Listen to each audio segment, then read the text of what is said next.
Welcome to The Kingstonian, a podcast that profiles individuals who are passionate about what they do for a living, about what organization they belong to, or simply passionate about the community they are a part of.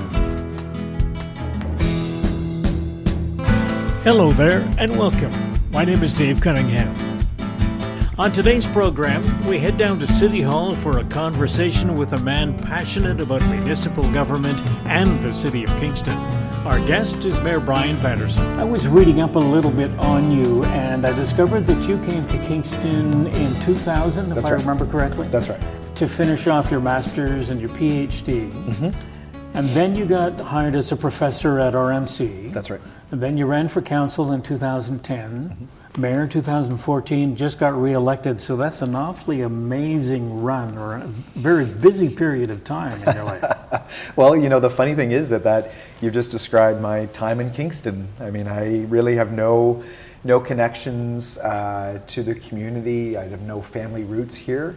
And like an increasingly number of people in the city now, they came to do a program at Queen's or something else that drew them here and discovered what an incredible community it is, what a beautiful city is. And so Kingston's my adopted home, and I'm very passionate about it. I think it's one of the best cities, not just in Canada, but in North America and beyond. And I think for too long it's been a well-kept secret, and so I'm pretty happy to kind of give that secret away and tell people about what we have here. One of the things I noticed is economics is what you teach at RMC. Your PhD is in that particular discipline. I did take an economics course in university a long time ago, and I remember that economics was a very theoretical discipline, lots of theory being taught in that particular course. You spent a lot of time working on your education in that particular field, and all of a sudden you are doing the nuts and bolts of running a city. Yeah. That transition, what sort of got you into that and turned you around? That's a great question, and to be honest, you hit exactly why I decided to run for council in the first place. Is as much as I enjoyed and still do enjoy the university environment, and I'm still privileged to be able to teach part-time at Royal Military College. I love engaging with students. I love to teach. I love the research and all the pieces that come with that. But there is sometimes, in my view, the ivory tower can kind of set in, and you study in theory, but you don't actually get into the real world and get your hands dirty with actually trying to make these things happen. And so that was actually why I ran. I thought about it, and I said, you know what, it might be good to have somebody with an economics background sitting around the city council table. That was honestly the genesis of it, and decided to put my name in, just talk about what I thought were some important issues, all related to economic development. And that was really became the initial platform why I ran for council. And then since then, it's been a real education. And I'll have to say that I've learned more on this job than I did in all my years in school and university. It's a very different type of education, but certainly has really been an enriching experience. You talk about sitting around the council table, and you talk about sitting in the big chair in 2014 when you became mayor for the first time. And you are facing 12 very diverse people who are also sitting around that council table. Yeah. What, in your mind, do you call yourself in the role as mayor? Are you a facilitator? Are you a booster? Are you a boss? What are you? How do you see yourself in that role as it relates to your councilors? I think that one of the most interesting parts of being the mayor is that there are so many different facets to the job, and you have to learn them all, and they're very different. So a lot of the job is being a spokesperson for the community and being a cheerleader for the community, quite frankly, out at community events, talking with business leaders, talking with community organizations. When you're at city council, you have two very distinctive roles, and if you don't separate them, you end up in trouble. So on the one hand, you are a politician, you have political views, you have opinions, and so you, like everybody else around the table, have your ideas and thoughts about what direction we should take and what direction we shouldn't take. But you also have the role to be facilitator, moderator, chair of the council. Really, your job is to make sure that city business takes place, that the council meetings run well and run efficiently, that everyone's treated fairly. And so you, in some ways, you kind of have to separate the two, because sometimes I, as chair, will give voice to an opinion that I disagree with as the politician. But you have to do that. You have to be able to master that ability to ultimately work well and build a team with people that may not share your views politically.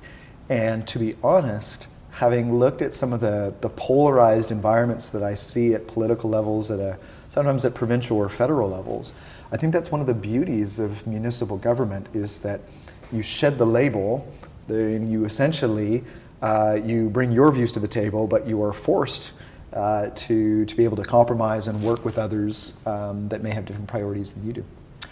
One of the things that some people believe is that municipal politics is probably more relatable to the constituent than provincial or federal, because it's closer, it's more, it's impacting their day-to-day life more than the other two levels of government. Communicating with your constituents, I'd be interested in knowing how you go about doing that. I think if in the past we would have looked at the traditional media, newspapers, radio, television, but these days people are spending a lot more time on social media. Mm-hmm. So how do you communicate with your constituents around the city?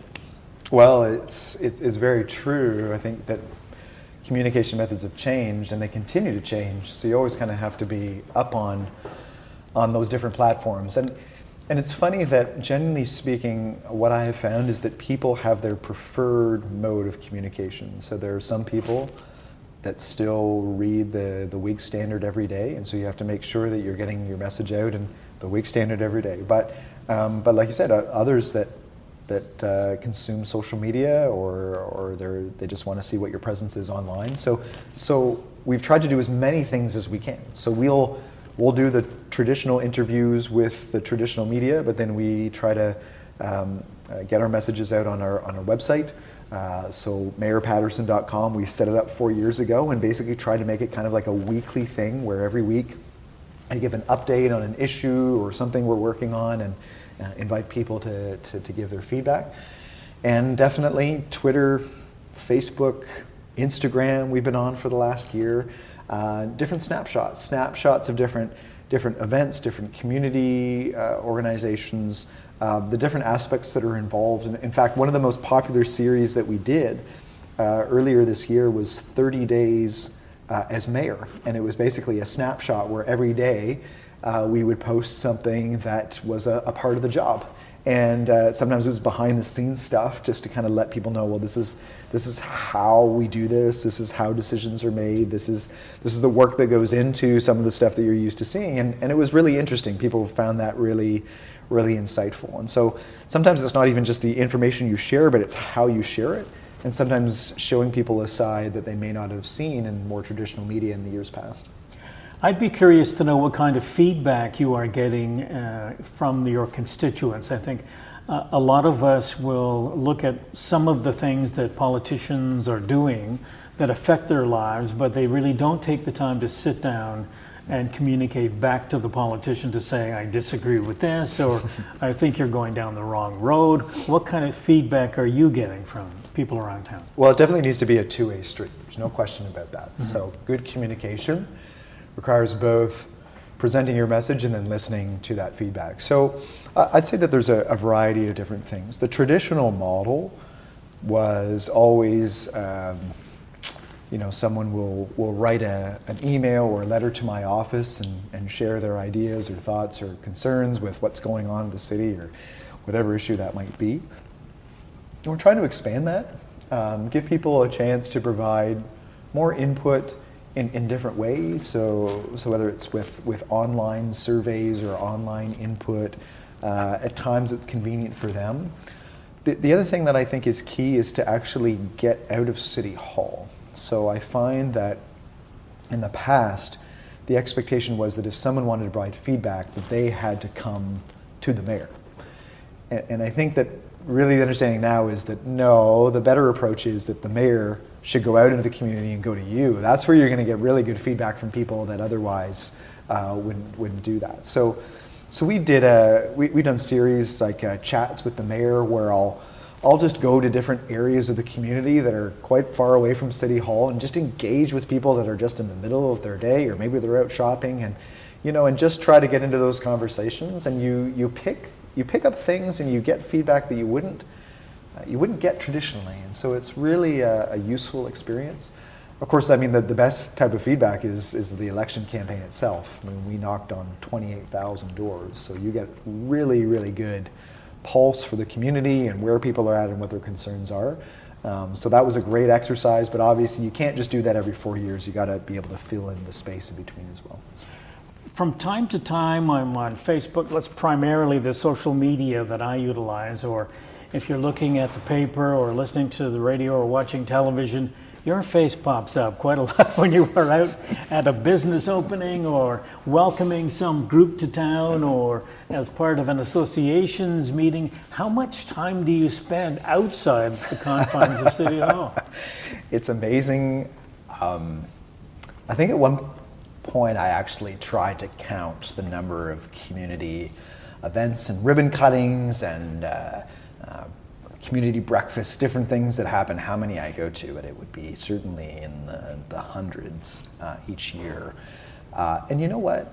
It's one of the pieces of the job that I enjoy the most, because I've learned that when the mayor comes to your event, there's a statement. The statement is that your organization, your group, your event is important. It sends a message that you're valued. And so that, in my view, is part of the job of the mayor, is to be able to pull the community together.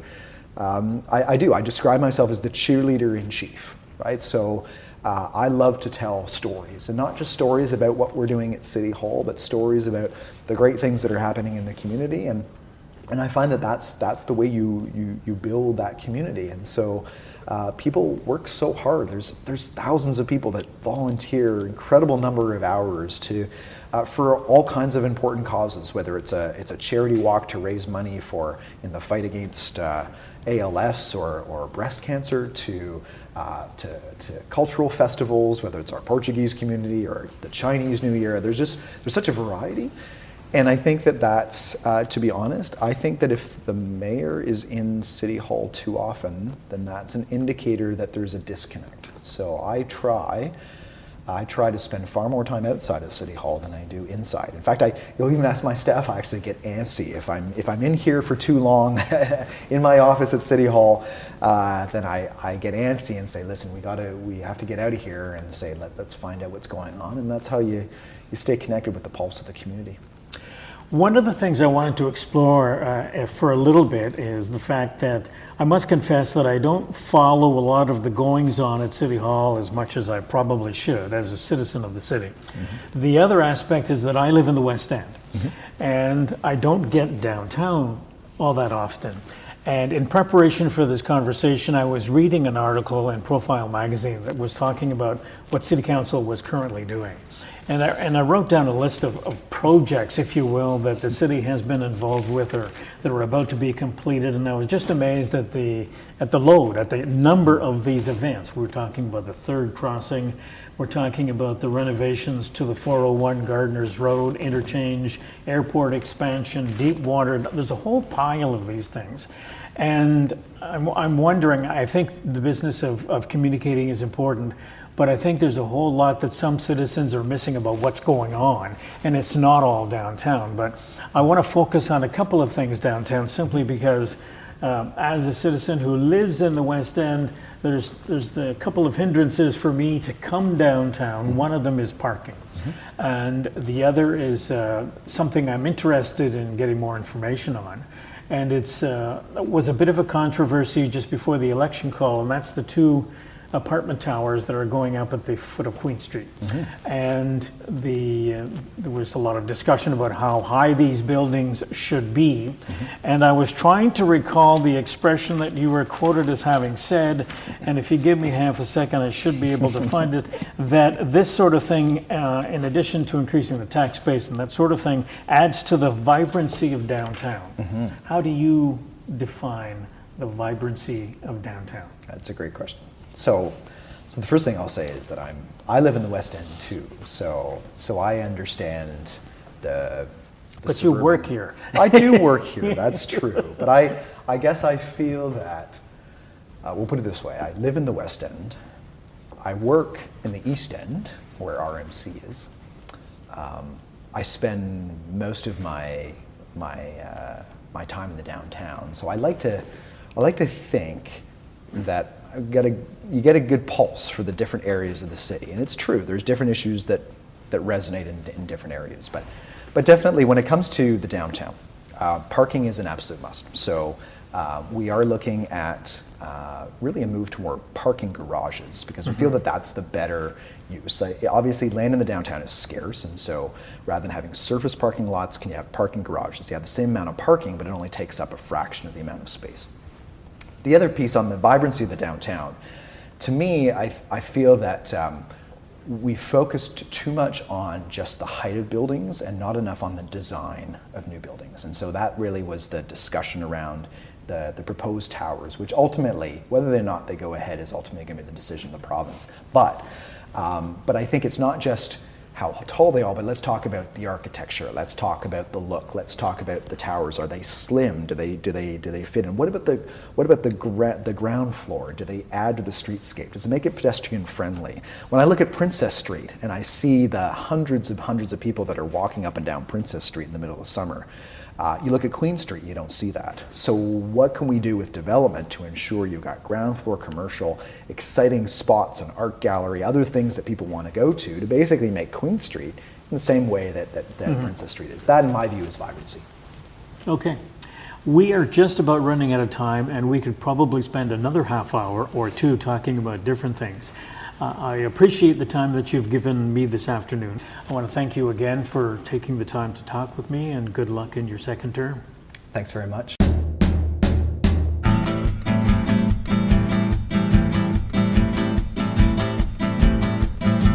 Theme music for the program is Stasis Oasis, a tune written and performed by Kingston musician Tim Aylesworth.